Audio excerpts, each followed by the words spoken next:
Take a look around you. Right at this very second, millions of people are chasing after something. Morning alarms are ringing, coffees are being downed in a rush, horns are honking in traffic, overtime is being worked for that promotion, and that perfect photo is being posted on social media. Everyone is in a race, as if there is a grand prize waiting at the finish line. Because they all believe that this hustle has meaning. But there is someone standing still within the crowd. That person isn't running, they aren't shouting, they are just watching. It's as if inside a massive theatre, while everyone plays their role with great seriousness, that person has read the script and realized that all of this is just a play. There is no anger in their eyes, nor sadness, only a deep, unshakable indifference. Those crises, those achievements, those dramas that everyone deems so important, to them, they are just words whispered into the void. So, when you lay your head on the pillow at night, staring at the ceiling, do you ever ask yourself that dangerous question? In the infinite vastness of the universe, do my small efforts, my sorrows, and my successes really carry any weight? This question only exhausts you. So why do you feel this way? What you are feeling isn't an emptiness. It is actually a heavy state of fullness. Most people label them as depressed. They think they are lazy, soulless, pessimistic, or arrogant. Society tends to mark anyone who doesn't join its game as broken. If you aren't smiling and saying, "Everything is going to be great," then, according to them, you must have a problem. They try to fix you, cheer you up, and get you back on that treadmill. But what you are experiencing isn't an emotional deficiency. You aren't incapable of feeling. On the contrary, you see the truth unfiltered. Your condition is a defense mechanism, and at the same time, a sharp choice.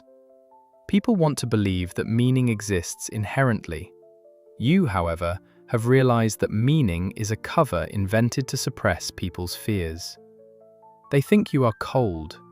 The truth is, you are simply as transparent as glass. And because people are afraid to see the endless void behind that glass, they blame you. Your silence threatens their noise.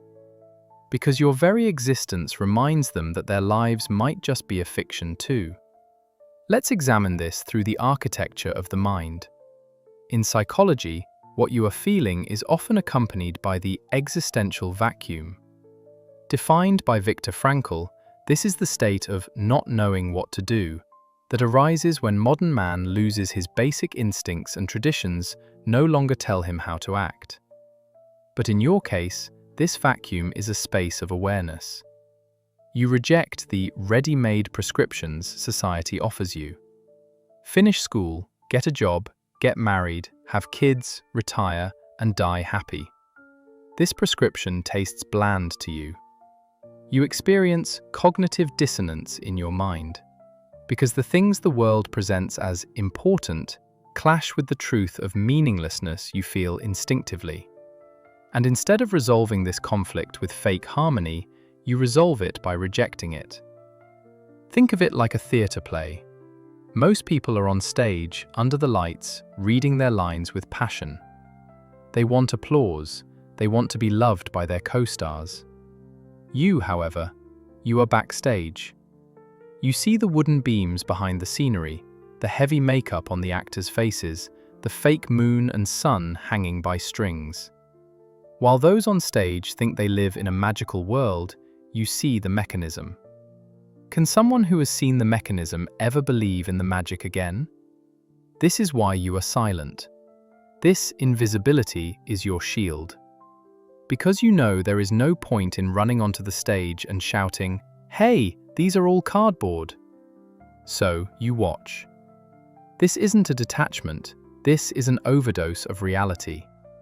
It is the ability to perceive the world exactly as it is, in all its nakedness and cruelty, without optimism bias. You aren't sad, you are just accurate. Usually the roots of this perspective lie in a deep disappointment from the past. Maybe once you were the one who believed the most, loved the most, trusted the most. Maybe your belief that the world is a fair place was shattered by a sharp trauma or the slow accumulation of injustices. A nihilist is, in reality, a heartbroken idealist. You sought such a high meaning that nothing you found could meet that standard. We cannot deny the difficulties this brings. That icy isolation felt even in the most crowded rooms. Loneliness. Becoming alienated from people's simple joys, their cheering for a football match or the excitement of buying a new phone. Sometimes you envy them. You say, if only I could be that simple, if only I could be fooled by this illusion. But this sense of meaninglessness is also your greatest privilege. If nothing has inherent meaning, then no authority, no rule, and no societal pressure has any real dominion over you. If everything will eventually turn to dust, why fear making a mistake? Why be afraid of being embarrassed, rejected, or losing? It will all be forgotten one day anyway. This awareness carries you beyond the concepts of success and failure. It frees you from living for the approval of others. You no longer have to play a role on that stage. You can write your own play. This is a freedom purified of all fakery. This is not a passive giving up. It is an active rebellion. Remember Albert Camus' Sisyphus. He pushes the rock up the hill every day, and every day the rock rolls back down. It is a meaningless cycle. But Camus says, we must imagine Sisyphus happy, because he is conscious of his punishment, and while pushing the rock, he is the master of his own fate. This perspective you hold, this knowledge of nothingness, is not a flaw. It is a rare gift not granted to everyone. You are the eyes looking back at the universe's own meaninglessness. So do not try to fill the void you feel. Love that void, because that void is your canvas.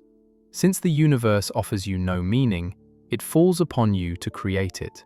It doesn't have to be a grand, universal, holy meaning. The smell of morning coffee, the melody of a song you love, petting a cat you see on the street. Meaning is whatever you say is meaningful. You are not alone. You are just awake. And it is hard. It is exhausting to be awake while everyone sleeps. But those who see the stars at their brightest are only those who stay awake in the darkness of the night. This is not an escape. This is a homecoming. Welcome home to yourself.